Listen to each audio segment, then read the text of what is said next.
তোমাকে আজ একটা প্রশ্ন করি। তুমি কি সত্যিই চেষ্টা করছো জীবন বদলাতে? নাকি শুধু নিজের ভাগ্যকে দোষ দিচ্ছ? অনেক মানুষ ভাবে আমার ভাগ্য খারাপ, আমার দ্বারা কিছুই হবে না।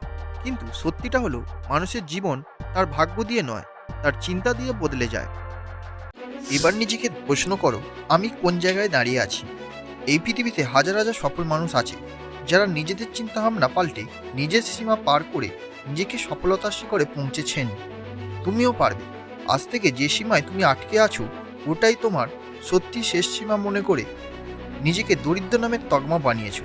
কিন্তু আজ থেকে তোমার চিন্তাভাবনাগুলো যদি একটু পরিবর্তন করো, তুমিও সফলতার শিখরে পৌঁছে যেতে পারবে। শুধুমাত্র তোমার ছোট চিন্তাভাবনাগুলোকে পিছনে ফেলে বড় চিন্তাভাবনা নিয়ে সামনে এগিয়ে যাও। স্যার এপিজে আব্দুল কালাম জন্ম নিয়েছিলেন খুবই গরিব পরিবারে। ছোট থেকেই তিনি ভাবতেন নিজেকে সম্মানের জায়গায় প্রতিষ্ঠিত করতে হবে। তিনি ছোট থেকেই পড়াশোনার পাশাপাশি পেপার বিক্রি করতেন। তিনি নিজের চিন্তাভাবনা পাল্টে নিজের দারিদ্র্যকে নিজের পরিচয় বানাননি। তিনি স্বপ্ন দেখেছিলেন, আমি বড় কিছু করব। লোকেরা হয়তো তাকে দেখে হাসত, কিন্তু তিনি থামেননি। রাত জেগে পড়াশোনা, নিজের উপর বিশ্বাস, আর সেই চিন্তাই একদিন তাকে নিয়ে গেল ভারতের রাষ্ট্রপতি পদে। ইলন মাস্ক, তিনিও একজন সাধারণ মানুষই ছিলেন। তিনিও এমন এক স্বপ্ন দেখেছিলেন যেটা সবার কাছে অসম্ভব বলে মনে হয়, রকেট বানানো। তিনিও চ্যালেঞ্জের মুখে দাঁড়িয়েছিলেন, কিন্তু তিনি দিনের পর দিন সেই চিন্তাভাবনায় বড় করে দেখেছেন। ওনার কোম্পানিও বারবার ব্যর্থ হয়েছে, টাকা শেষ হয়ে গিয়েছে। একটা সময় এমনও এসেছে ওনার কাছে খাওয়ার পর্যন্ত টাকা ছিল না, কিন্তু তিনি থামেননি। শেষ পর্যন্ত তিনি জয়ী হন, কারণ ওনার মাথায় একটাই চিন্তা ছিল, রকেট বানাও। স্বামী বিবেকানন্দ তিনি বলেছেন, ওঠো, জাগো এবং লক্ষ্য না পাওয়া পর্যন্ত থেমো না।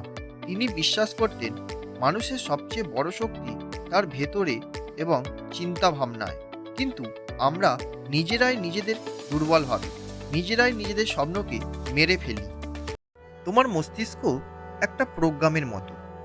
তুমি যদি প্রতিদিন বলো, আমি পারবো না, আমি গরিব, আমার ভাগ্য খারাপ, এই চিন্তাভাবনা নিয়ে যদি চলতে থাকো, তাহলে তোমার মস্তিষ্ক সেটাকে সত্যি বানাবে।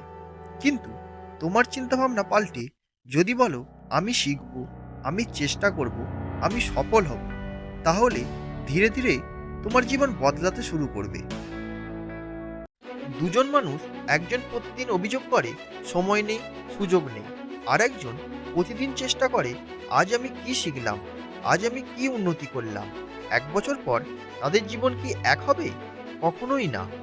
তুমি হয়তো এখন কষ্টে আছো, হয়তো তোমার কাছে বর্তমান সময়ে কিছুই নেই, কিন্তু একটা কথা মনে রেখো, তোমার বর্তমান অবস্থা তোমার ভবিষ্যৎ ঠিক করে না, তোমার চিন্তাভাবনা ঠিক করে। যেদিন তুমি নিজের মনে বিশ্বাস আনবে, সেই দিন থেকেই সব কিছু বদলাতে শুরু করবে। তুমি কাজ শুরু করবে, তুমি চেষ্টা চালিয়ে যাবে, তুমি ব্যর্থ হলেও থামবে না, আর একদিন সফলতা তোমার দরজায় আসবেই।